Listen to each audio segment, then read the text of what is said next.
Hello and welcome to another session here of interview with Mwalimu. On set today, I have one of my good students who's going to introduce herself. Karibu. Asante. Yes. I'm Rachel Ngoge, journalism student term 7. What do you have for Mwalimu? Today, I want us to talk about career choice. Uh-huh. And maybe some people get maybe confused when it comes to choosing their careers when they get to college. And as we start, maybe before we go to others, maybe we start with you.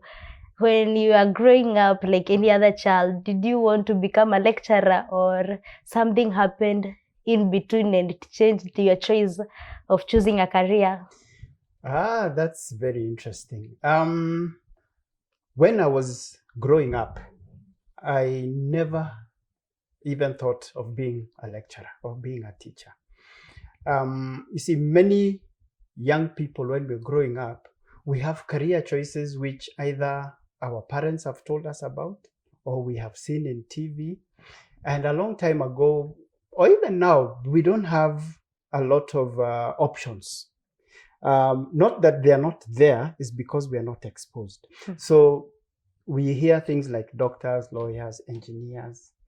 So for me, I was thinking in pilot, those kind of things. So as I was growing up, I wasn't very sure. But one thing I knew is that I had some skills and some talent. I was very good in art. So I knew I would do something to do with the arts. But I never thought I would ever be a teacher or a lecturer. So what changed you when it came to a time of choosing? What made you to change your course? Good question. Now, what happened is that I pursued the arts. So I went to an art college. I did graphic design. And then after that, I got a job. So I went into, my very first job was in the advertising world. So I got into a company doing a lot of graphic design and advertising, which broadened my horizon. Because if you're doing graphic design and you're doing advertising, then you are actually in TV, because a lot of that is used to make TV commercials. So that's how I got into that space of media. But to go into training, I was actually advised by one of my mentors when I went back to school to study. That is when one of my trainers or my mentors told me that I have so much information and that I would be very suitable to be a trainer. So he actually allowed me, in that very college where I was training, he gave me a course and he told me, teach this one. And I taught.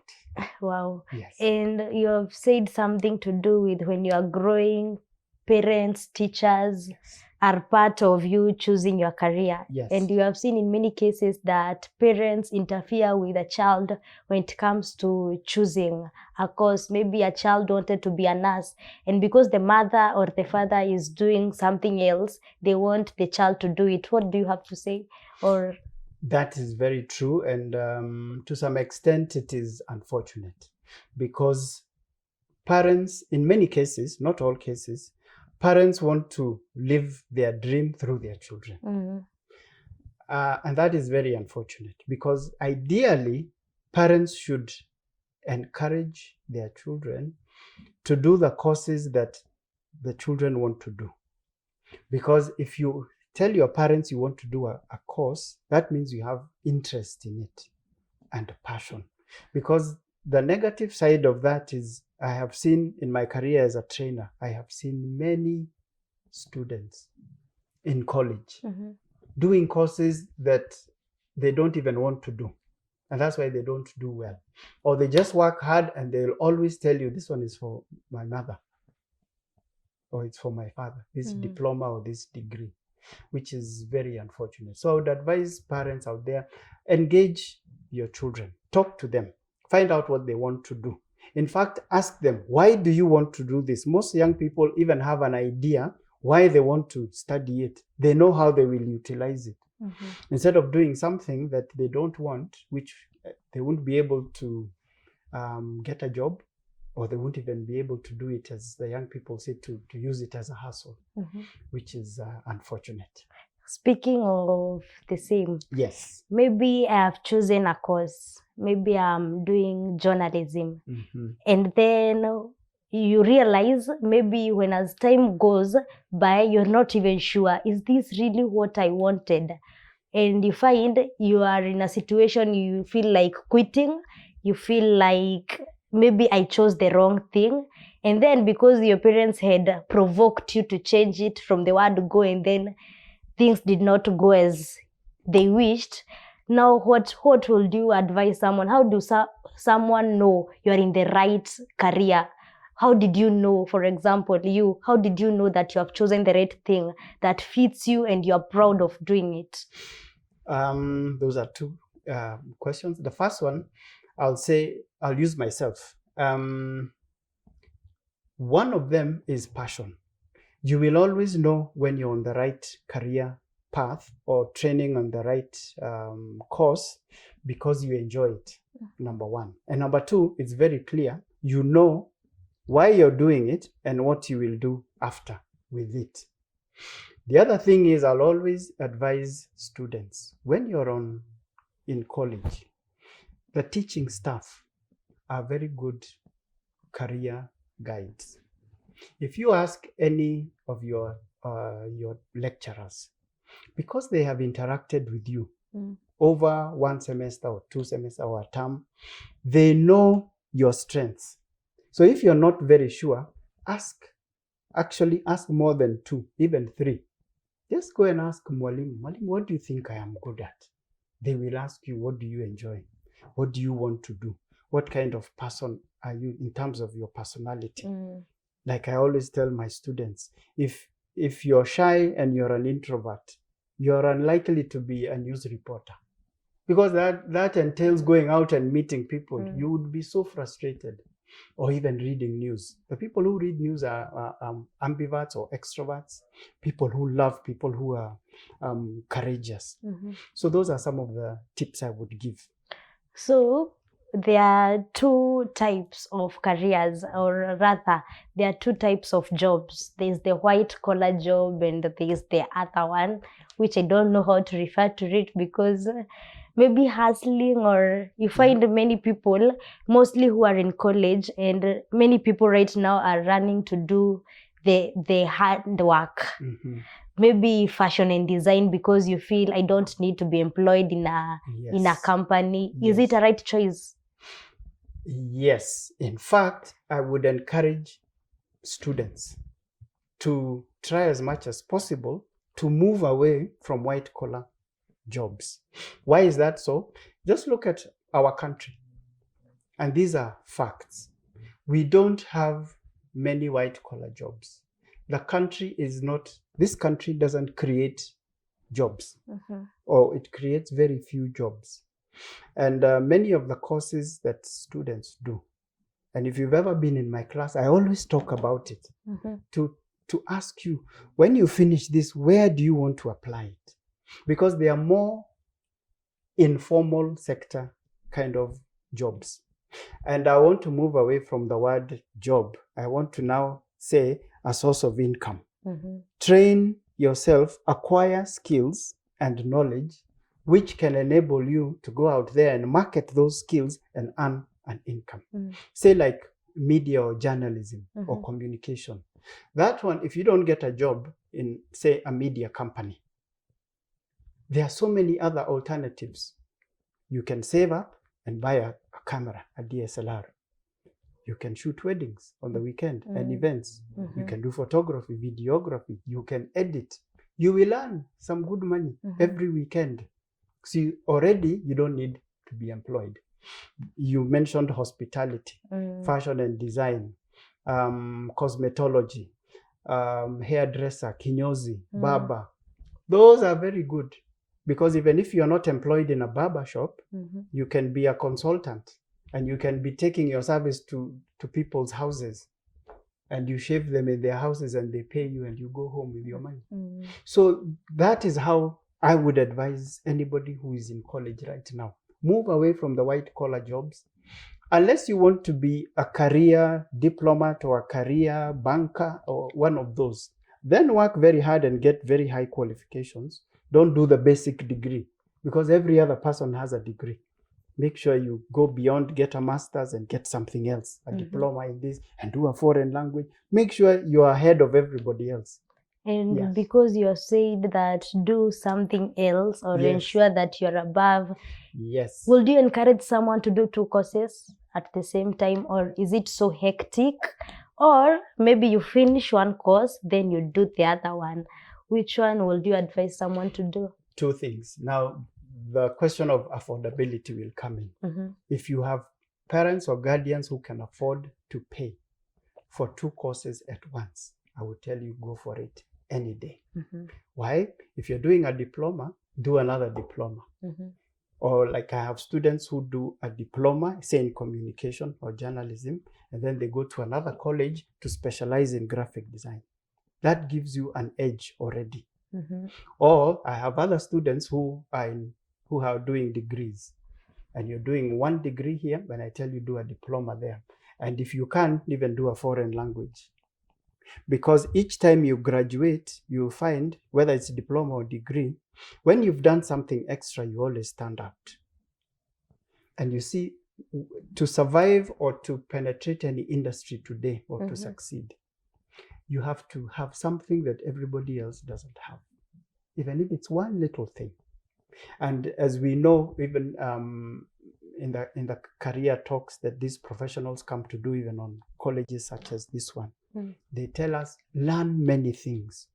So when you're going to a TV station, for example, to look for a job, make sure you're not only a video editor. You can shoot video, you can take photos, you can be a reporter, you can do so many things. You can set up a studio, you know how to set up lights, you know what a key lighter, backlighter, all those. So when you have extra skills, you give yourself more opportunity, because it is very competitive.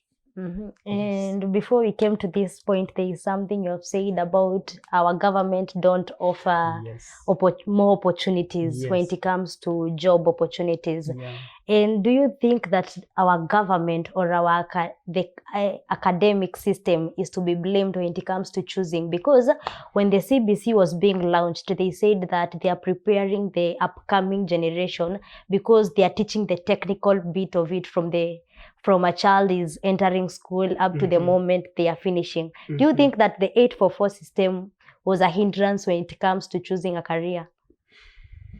In my opinion, I would say the government needs to allow the education ministry what we call autonomy, so that it can first. The other challenge is that we're not engaging our researchers very well. We need more researchers in the Ministry of Education, so that we can ask ourselves, what are these skills we are teaching at primary level? How are those skills applicable? If you ask anybody who did the 844 system, how are those skills applicable in real life? Anybody who goes through high school, how well are those skills put together to help you in life? And that's why you find that there's always a challenge. And even at diploma and university level, I still feel there's a lot of room to introduce more or new topics that are relevant, and that we should move away from white collar type of jobs or training.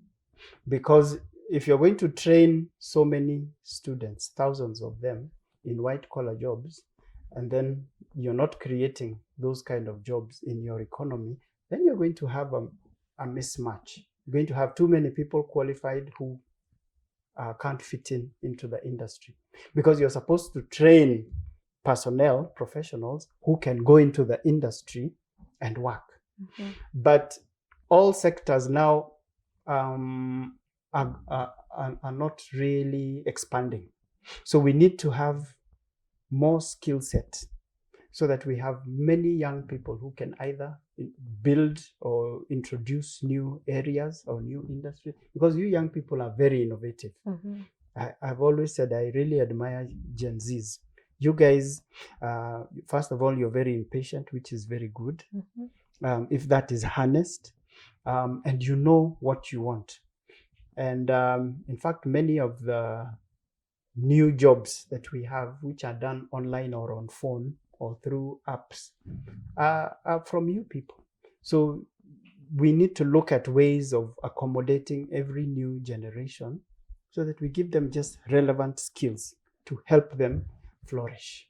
Now, as we conclude, Yes. You have now chosen a course, Yes. and you are pursuing it. And then it comes time when you are graduating. Yes. And there's this people assumption. Maybe you did journalism. Now, which kind of a company are you going to go? Or which kind of a media house are you going to go? There's a day, it was a nurse week, and there's a clip which was trending of a person saying that nurses are not recognized in our country. Yes. So you have done the course, you have really studied, you have passed, and you have graduated. Do we have jobs when we get out in the market? One thing I'll say, which is a fact, it's unfortunate, is that job opportunities are very limited in this country. That's why you find, you mentioned nurses. That's why many of our nurses who graduate from our institutions here either choose to do an extra course and they go outside the country. You will find Kenyan nurses all over the world, in Australia, in Canada, in Europe, because the jobs are there, and they pay well. Sadly here, the unfortunate thing is that we don't have enough nurses, if we may use nurses for an example, in the county hospitals. But the challenge is that we don't pay very well locally. And you see, somebody is looking at the cost of living in this country and looking at that entry level pay. And they say, no, if we sacrifice a little more and I do another diploma or something extra, I can struggle and go outside the country, and I can be paid 5 times more than what anybody is getting here. So that's why you find people moving out. If I look at, that's nursing. If I look at media, all you have to do is just look at the media industry in Kenya. How many TV stations do we have? Even the well-established ones or the newer ones or online ones. They're not that many. But look at the number of journalism or communication institutions in this country. There are so many, diploma and also degree. So every year there are so many qualified young people with diplomas and degrees. They can't be accommodated in these TV stations. And let's be realistic. In these TV stations, by the time there's going to be a vacancy for a technician or a camera person, that will not accommodate all those people who have graduated. So the people graduating from media-related institutions need to start looking at other ways of going into the digital space. Content creators, because the media stations actually require content. So if you see, we need to shift so that you can become content creators, and then you sell the content and get paid. Remember, we are looking for a source of income, not jobs. Yes. Now, what are your last remarks to the parents who force their children to change their courses, and to the students maybe who are in a dilemma on what to do as a course? Let me start with the students. Any young person who's out there who's either starting or not sure, you're in college and you're not sure, should I be doing this? Consult. Talk to your lecturers. Just ask them, Mwalimu, what do you think I'm strong in? I'm not very sure whether I should even be doing journalism. So you'll have a conversation. And remember, it's a process, it's a journey. So you will be able to be advised, and you'll be able to understand yourself and find out what you want to do. For parents out there, I would talk to them and advise them, engage your youth or your children. Don't force anybody to do anything they don't want to do. because it will be frustrating for you and frustrating for them. And at the end of it, you can't account for the time, you can't account for those resources. So you might as well engage them from the beginning, from the start, and find out what they want to do and support them. Especially when a young person knows what they want to do. Support them because they even know how they will utilize it. So it will be a worthwhile venture for parents and young people. So there you've had it. This was another session where we engage and just talk about topics that interest us from students and mwalimu. So keep it here for more, and you're welcome to send in your comments and your questions and continue to subscribe. So until the next one, see you and take care.